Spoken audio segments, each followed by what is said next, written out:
That's what I'm saying. Kirsten, that's what I'm saying. It's just giving lack personality. It's giving lack hobbies. It's giving, what the hell do you do in your free time, child? Please explain. Because right now, I don't know nothing about Kirsten. Nothing she likes to do except for playing. Sorry, I digress.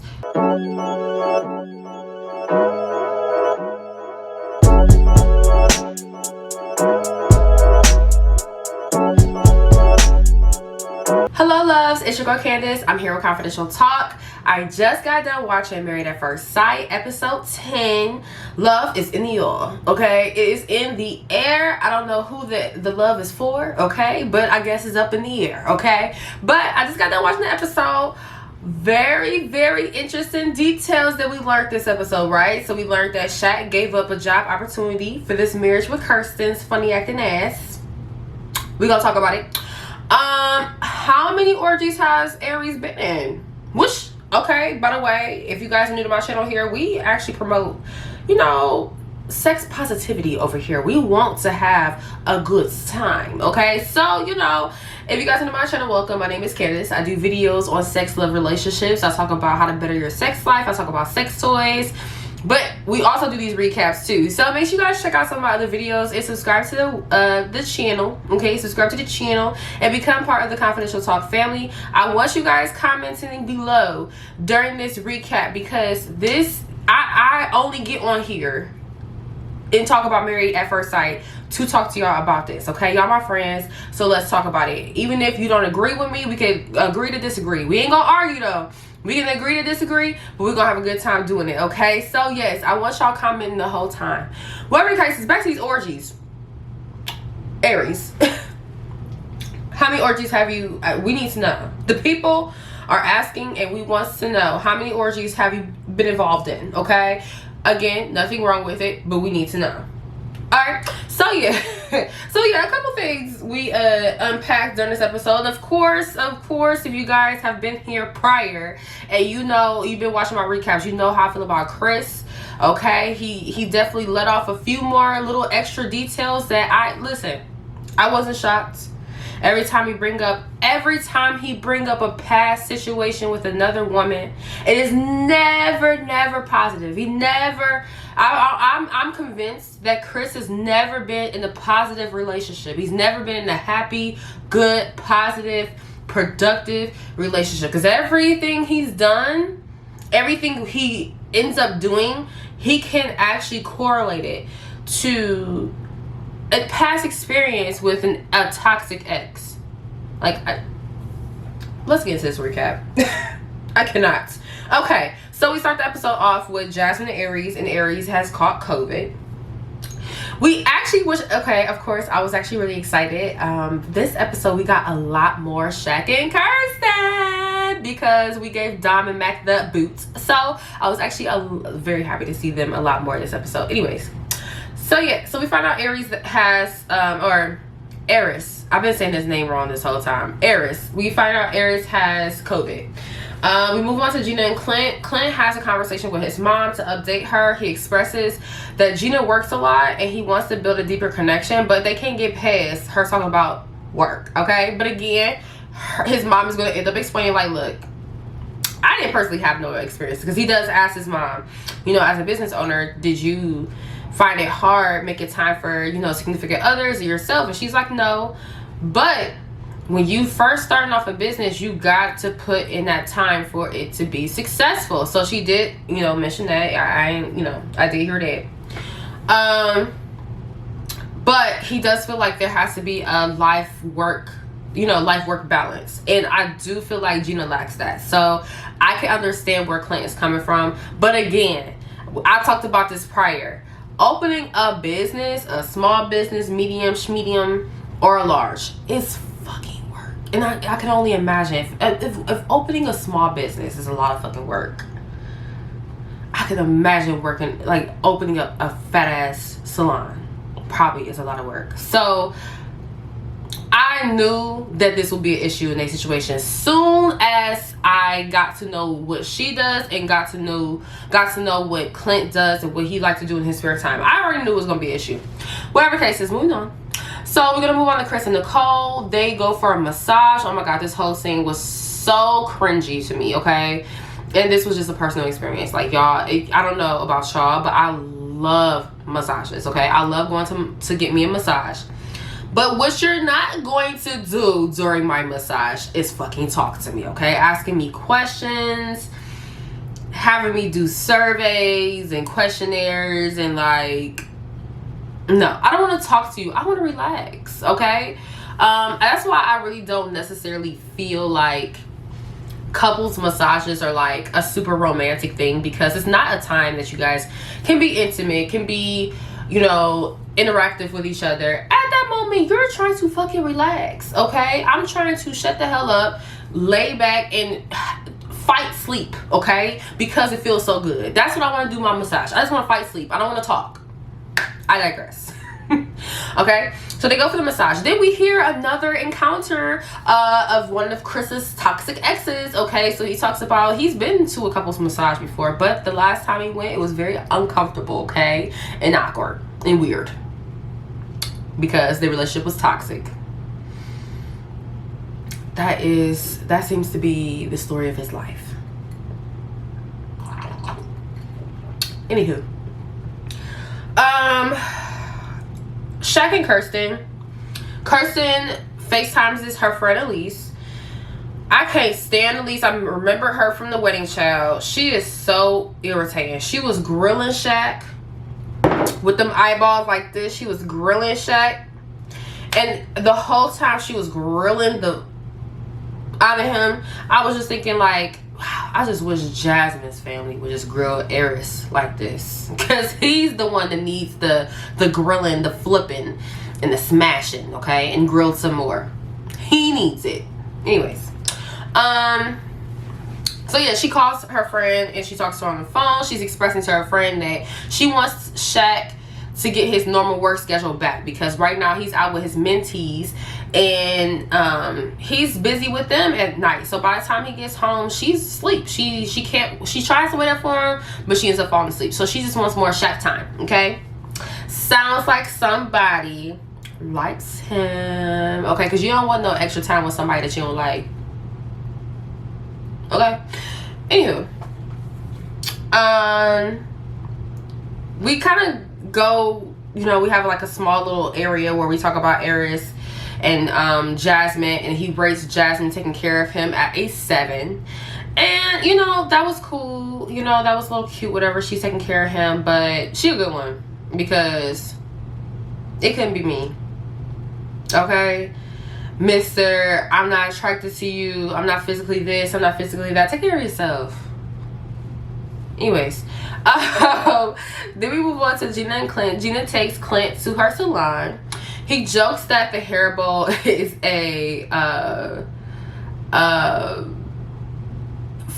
one of the I don't want to pronounce it wrong. It's the toilet that squirts in the booty, okay? He thinks it's one of those boudet or something. Boudet or bootay, child, okay? Yes, one of those, okay? I thought that was kind of funny, so I put it in my notes.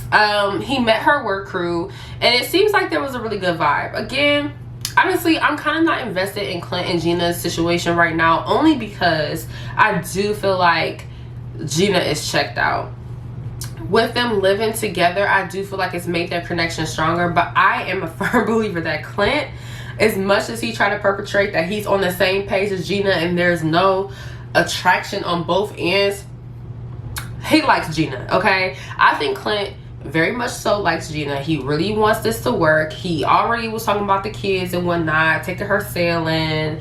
I think he's invested. I think that he really wants or really likes her, or is actually attracted to her, but he wants to reciprocate the same energy. He not about to let nobody play his old dad. He ain't old, but like he ain't about to let nobody play him, okay?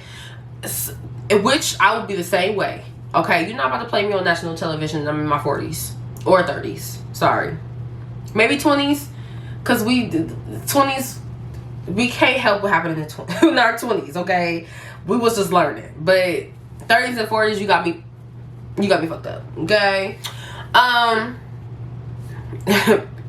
Please comment below. Let me know what y'all think.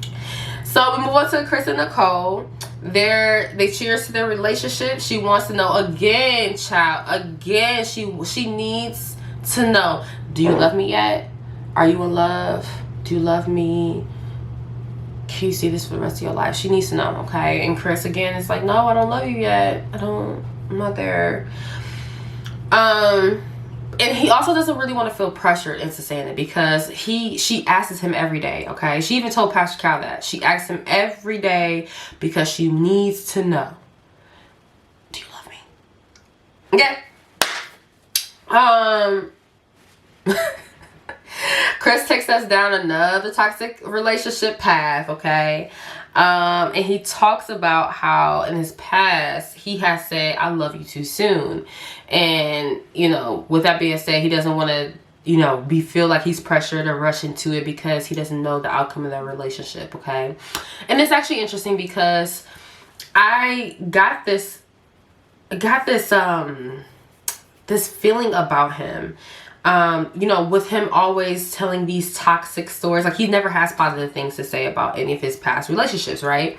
So of course we think he's this big old wuss, but because they have been intimate and like there's things that she does that he's kind of like responding to differently, I'm like, okay, maybe he's not as wussy as I thought he was. But he takes us down another path of telling us about a toxic relationship that he's been in and the woman doing him wrong, or he feeling like this or that. Like, that's what I'm saying. Like, it's not giving full man. Oh my God. Let me stop. Let me move on because I don't know what I'm saying anymore. I'm not trying to be mean, but he's just, and that's the thing. I don't want to say like, oh, because I actually hate this where people say like, you know, oh, he's acting like a woman or he's acting like a vagina or something like that. Like, no, I don't agree with that, okay?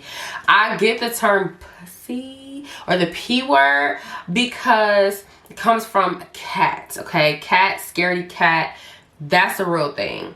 Women being super emotional, fearful, scared, overly, like just all this stuff. Yes, we're like that. Not all of us, and that's not for every woman. So I don't necessarily like correlating the two. Sometimes I'll do it on accident, so excuse me if I do it, because you know I'm a very woman conscious channel over here. I want to uplift our women. I'm not trying to down us by calling a man a woman and pretty much describing her as weak, because we are nothing like that. We women are not weak just because we're women. If we weak, it's because that's just that individual. But women, honestly, I feel like we're stronger than men. But that's a whole nother story for a different day. Anywho, so let's see here. They give the couples activities to do, so they have to pretty much ask each other questions, hold each other's hand. I kind of checked out during this, so I really didn't get a lot of the conversation. I know Clint and Gina did theirs, and they did unpack a couple of things in their conversation. We moved on to Shaq and Kirsten. Shaq asks what it will take for them to fall in love. Kirsten said quality time. She just wants to spend more time with Shaq. She just wants to, at this point you can tell, she kind of just wants to be under, she wants to be under him. Which I'm the same exact way, boo. I can be, I could be very like affectionate and intimate. Like I'm super, like I know she's not a kisser, but I love being under my significant other. So I could kind of get that vibe from her. And that's how I know she likes Shaq. And it was something that she said this episode too that really confirmed that she is starting to really feel, you know, grow some feels for Shaq. And I'm just here for it, y'all. Because even though I'm so sick of her, okay, I'm so sick of it, I feel like Shaq is really good for her. But the question really comes into play, is Kirsten good for Shaq? Because he's such a very positive spirit, fun, outgoing, talented, smart, okay? Obviously a really good work ethic, okay? So he seems like he has a lot of great things going on for himself. And I feel like even though he expressed this episode that he has some insecurities, I think that he can see that what his worth is and what he deserves. And I don't know how he's perceiving Kirsten, even though she might be falling or like really catching feelings for Shaq. I don't think that Shaq is in the same position. That's not what it sounds like. I feel like he's going in the opposite direction from where he started. Y'all comment below and let me know what y'all think, right?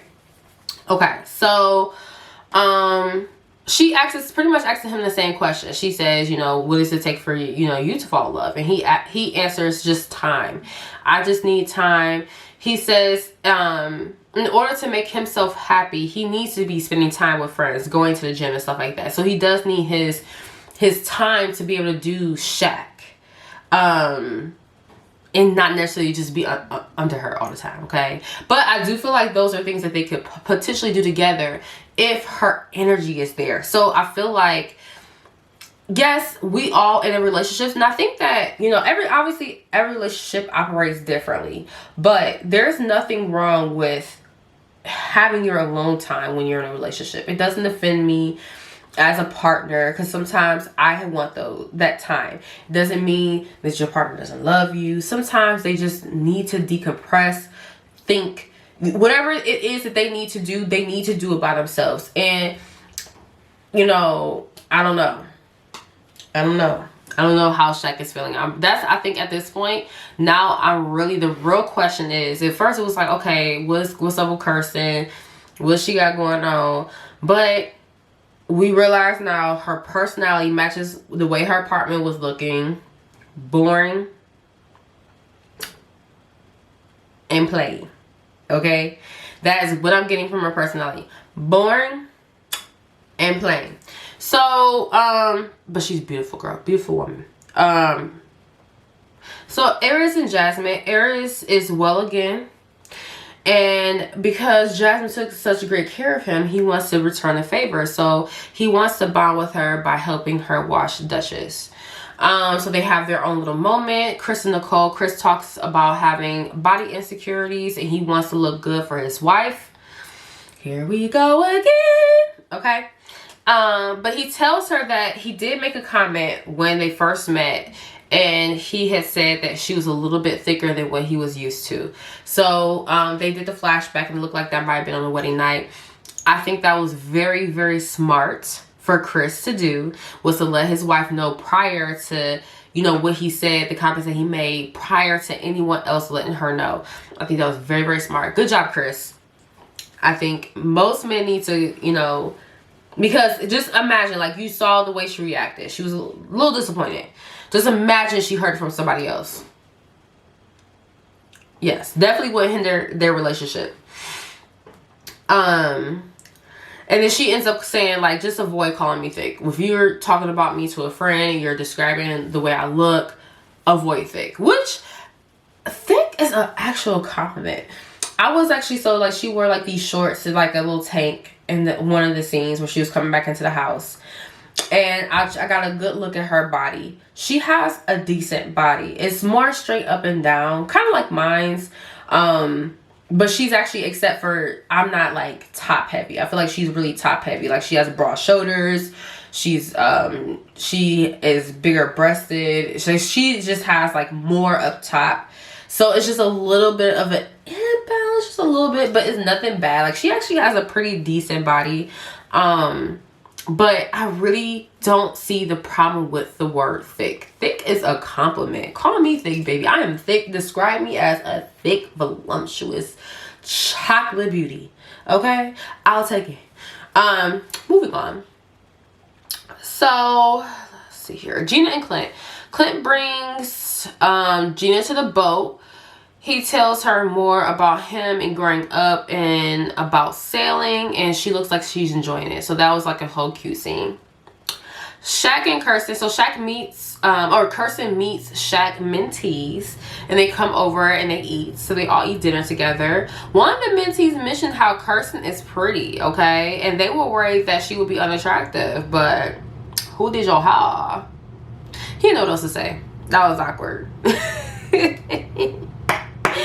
You called your mentor's wife beautiful. Sir.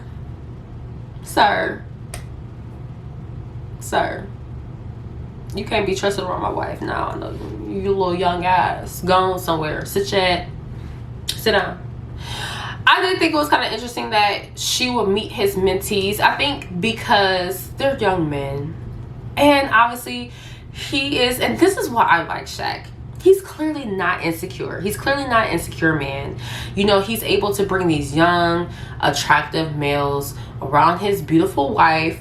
Yeah, you just are just getting to know. He really doesn't know her, and feel secure in himself. That's like, okay, I can bring them around them. They can make comments or whatever the case may be, but I'm not worried. I like Shaq, y'all. I'm just, every episode, I'm just like, Shaq Daddy. That's your new name, Shaq Daddy. Okay, what's up, Shaq Daddy? So, this is the scene where we find out that Shaq turned down a job opportunity for Kirsten to be with her. It would have helped him in his career, but he couldn't have done the process. And she makes a good point. And she's just like, you know, I don't want him to feel like, I don't want him to ever feel a way toward me. There's a word for it. A way toward me, because I'm the reason why he didn't go for that opportunity. And I could completely understand that.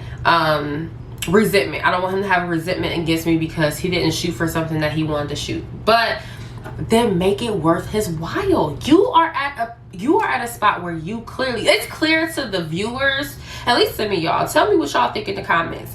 It's clear to me that Kirsten got some feelings for Shaq. So, girl, make it worth it. You guys are in a partner. This is a once in a lifetime opportunity for him to meet a woman he's never met before and actually build a great connection with her and create a life together. So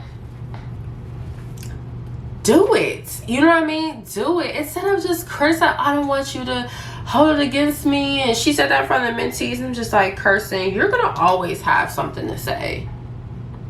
For your mans, could you just act like that wasn't the issue? Because like you can see his face right then and there. He probably was thinking to himself like, man, if I knew, I would. Anyways, moving on. Moving on. Jasmine and Aries, he talks about the one time he almost fell in love, but she ended their relationship. This is when he was 28. And ever since then, he was just like, no thank you, okay? He asked Jasmine if she's falling in love, and she said no. She would like to be. She could be, but no. We go back to Shaq and Kirsten. That's what I'm saying. We got a lot of Shaq and Kirsten this episode. That's why we knew. I was like, Dominic and McKinley definitely gone. Because they are, now we seeing Shaq and Kirsten.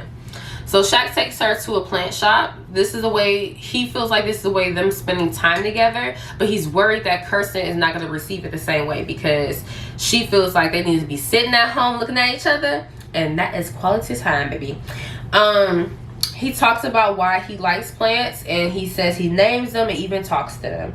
And, you know, of course, probably a lot of people are going to perceive that as like, oh my God, that's so weird. But plants, y'all realize plants are living organisms.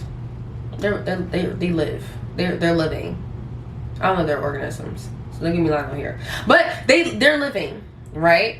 And it's funny because my grandma used to be really into planting and stuff like that, and she said that she would play music for her plants, and she could kind of see like the plants moving on their own.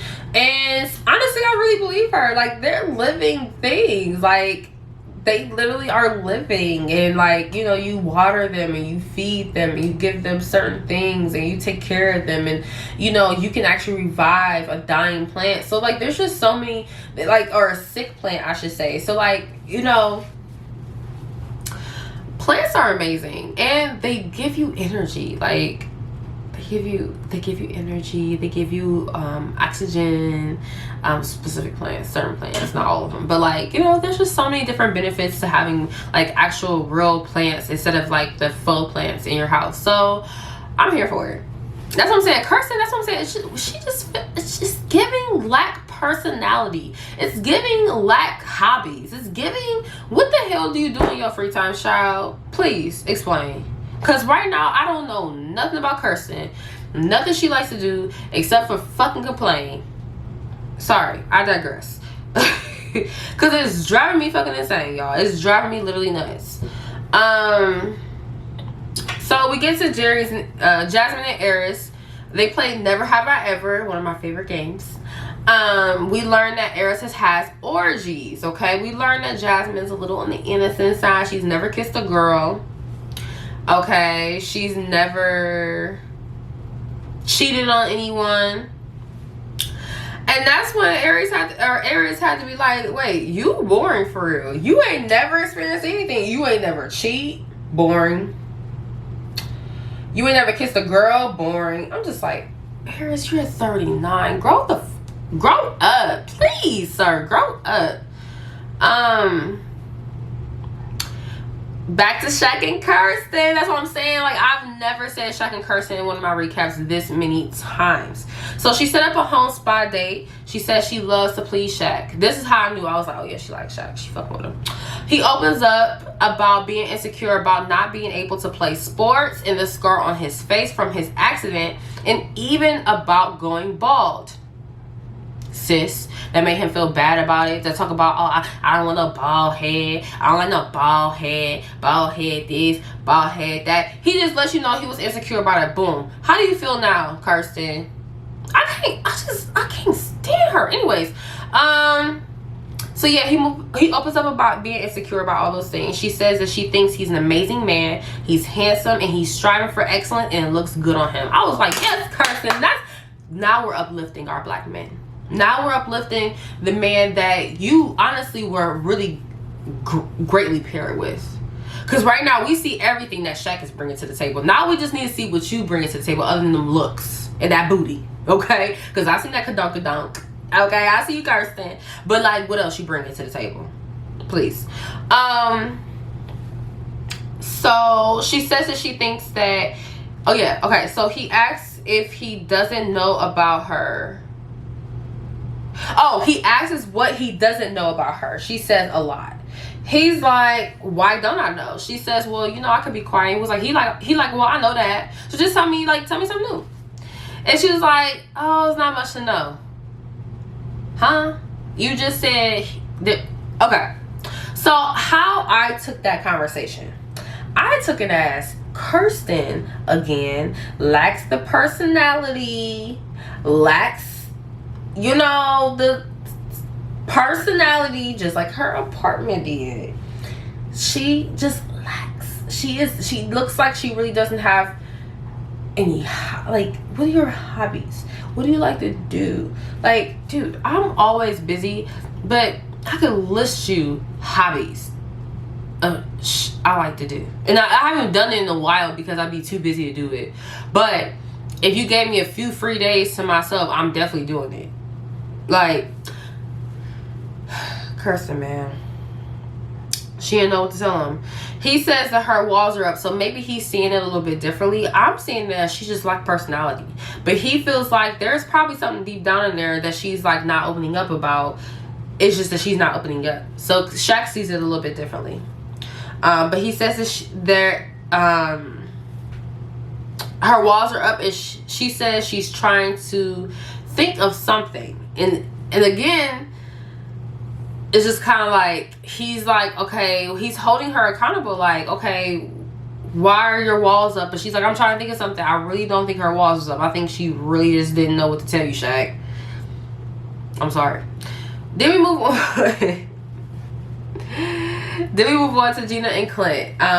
They get their cowboy gear on, and they are ready for the bull riding PBR show. Okay, so Clint compares them to a rash.